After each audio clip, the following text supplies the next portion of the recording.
Good evening and early Christmas, Kwanzaa, and Hanukkah and New Year. I'm in Avenue Clay Park. My name is W.B. Braxton Bantu, aka Scotty the Bat, an adamant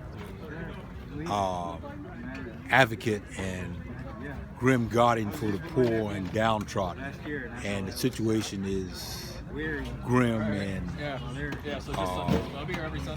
somber. We're in Avenue Clay Park.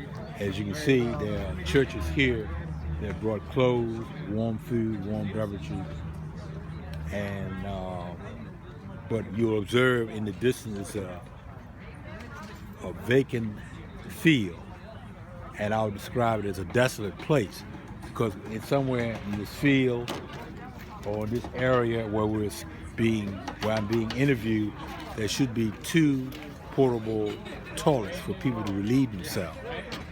A man named Mickey Moore, who represents the churches on the south side of Richmond, has gathered churches together or found churches willing to pool their resources to pay for 2 portable toilets. He only needs a 501c3 in which a group called, it'll come to me, the Bike Co-op, Rag and Bones, is willing to help out. And we meet at a group called ASWAN Millennium Future Present on Thursdays from 2 to 5, Legal Aid Justice Center, 2 to 5 o'clock. Unfortunately, ASWAN has no 501c3 and it's not incorporated yet. But we will revive in 2004 because there was a crisis about the beginning of what will now be the homeless point of entry or central intake, in which people who need shelter will be required, or I would say extorted, to get a referral in order to get into shelters. From and whom? that includes the cold weather shelter. I beg your pardon? Who's the referral from? Central Intake was the original name. Now it's called Homeless Point of Entry. And above it is the 3 C's, which stands for Commonwealth Catholic Charities, that funds Homeless Point of Entry or Central Intake.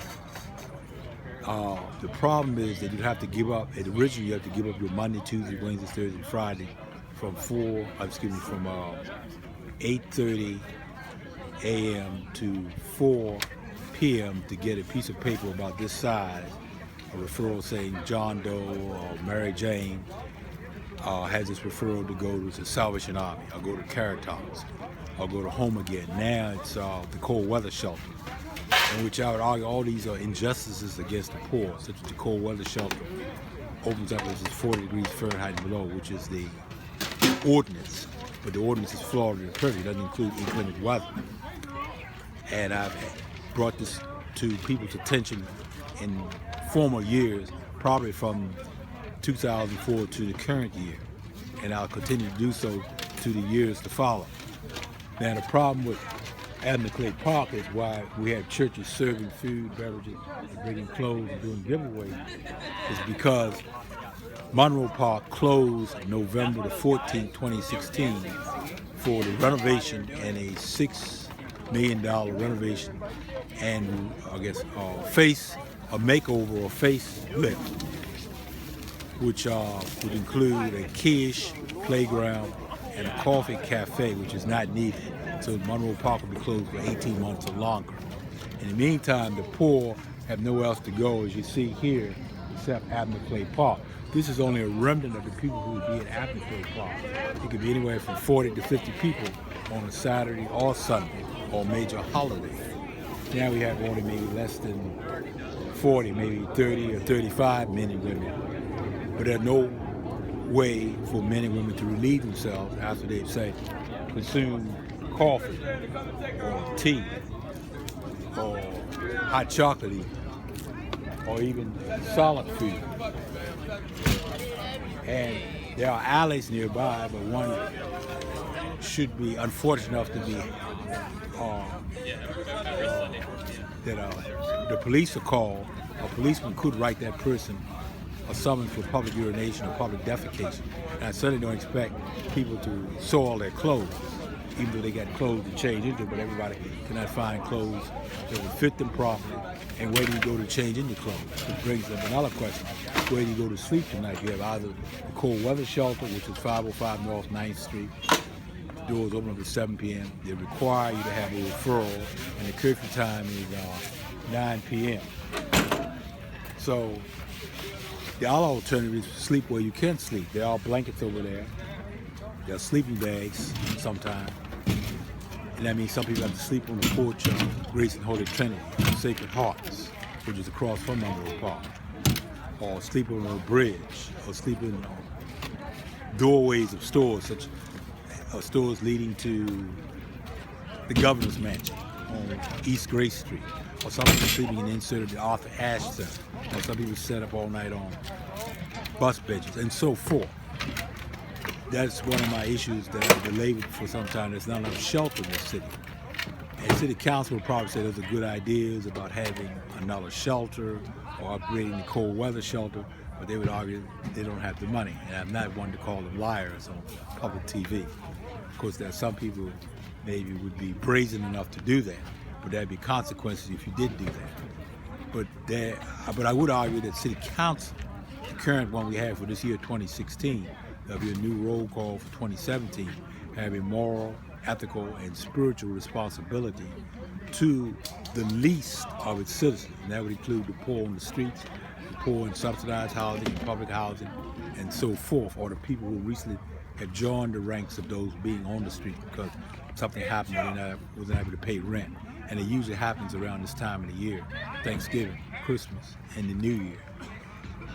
So I'm urging people to go down to City Hall, 900 East Broad Street, the second floor, and sign up for the speaker's comment to speak 3 minutes on the crisis of Abner Clay Park, imploring Charles R. Samuels, who's the current politician for District 2, or Michelle Mosley, who is the current president of City Council, to give permission for 2 portable toilets to be put in Abner Clay Park, to give their consent that the churches and whatever entities like Food Not Bombs are welcome to Abner Clay Park, and so are the poor.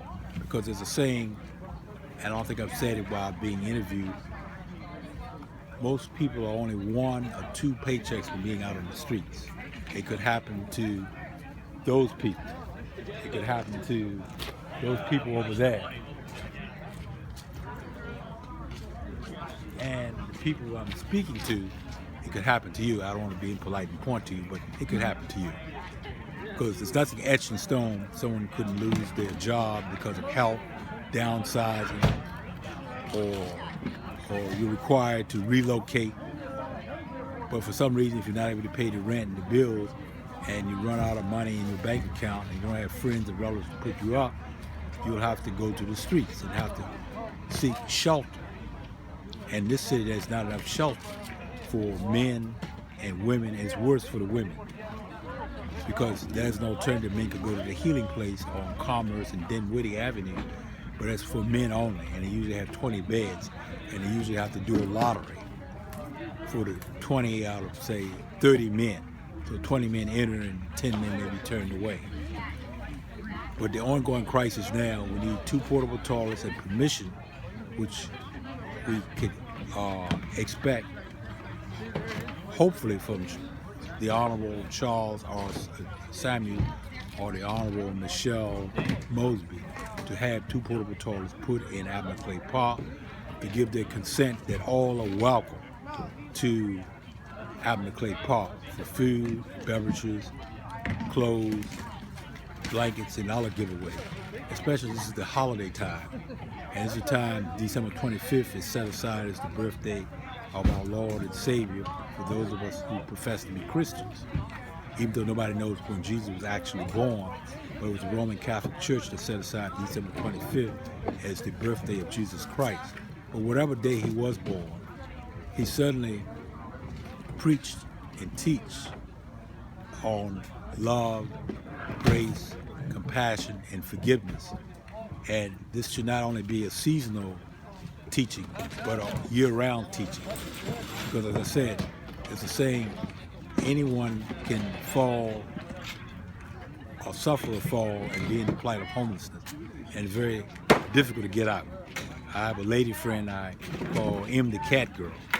She complains about, well, I've been out here for 5 years. And I said, dear, there are people out here been out here longer than 5 years. But there are some people who just have difficulty finding income, whether through a check and saving the money or finding a job. Because you may ask the question, well, why don't people get jobs? You could find a job, say working at a fast food place or making up beds in a cheap motel. But you have to have somewhere to get showers. And the only place to do that is First Baptist Church, Mondays, Wednesdays, and Saturdays from 10 to 12. From the location where I'm speaking, that'd be like a 3-mile walk there and back. And if you don't have a bicycle, and a bicycle is a fair weather vehicle, and if you don't have $3 round trip, then that's quite a ways to walk. The Daily Planet were giving us showers, but one of their workers had suffered an illness or gotten sick, and no replacement has been found. And this is since Independence Day of this year. Then there are other people who want to risk going into a Burger King bathroom, no offense to anybody who works at a Burger King, and lock the door and take a bird bath. There are some people who may be bold enough to do that, but if you take too long, somebody's going to be knocking on the door. You've been in there too long. You got to come out or get the manager.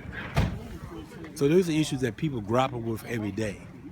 But like Jesse Jackson would say, Reverend Jesse Jackson, keep hope alive. And a quote I like to say when I'm going to City Hall, and I will be speaking probably in January 2017, if not the 4th Monday of this month, that this is spiritual warfare, Ephesians 6:12 and Ecclesiastes 8:9. Man has dominated man to his injury. In Ephesians 6:12, we wrestle not against flesh and blood, but against powers and principalities and spiritual wickedness in high places. And I also like to say to my audience out there, we're living in the beginning of the end time. Someone, while I was riding my bike across the Martin Luther King Bridge, and I'd gotten here to Avenue Clay Park, shared with me there's a cold front headed this way by December 8th, which would be on a Thursday, or December 9th on a Friday, to December 12th from Alaska, and the temperature is expected to be in the upper teens. So everybody should dress warmly, drink warm fluids, and try that. Those who have housing, try to take care of their business early in the morning. But for those who are on the streets, we have nothing to depend on except cold weather shelter. A few will get into Caritas because they have 32 beds for the men, 32 beds for the women. And a few are resilient enough and clever and thoughtful enough to have blankets, sleeping bags, and layers of clothes to sleep in. So you may see somebody sitting in McDonald's near the boulevard, maybe as a kind gesture, not just for December or Christmas, offer to buy that person a cup of coffee or a cup of soup or a sandwich. That would be a kind, compassionate, humane thing to do, whether you're a Christian, Muslim, Jew, Buddhist, or no particular religion. It would just be a kind, humane act to do. And then usually people gathered in that McDonald's, and some people were at Wendy's at 12th East Main Street, 12th East Marshall Street, Wendy's Gateway. There again, there are some men waiting, or women getting to get into the cold weather shelter. Doors open up at 7 p.m. So some people rather wait from 6 to 6:30 in Wendy's, then leave at 6:30 when the doors open up at 7.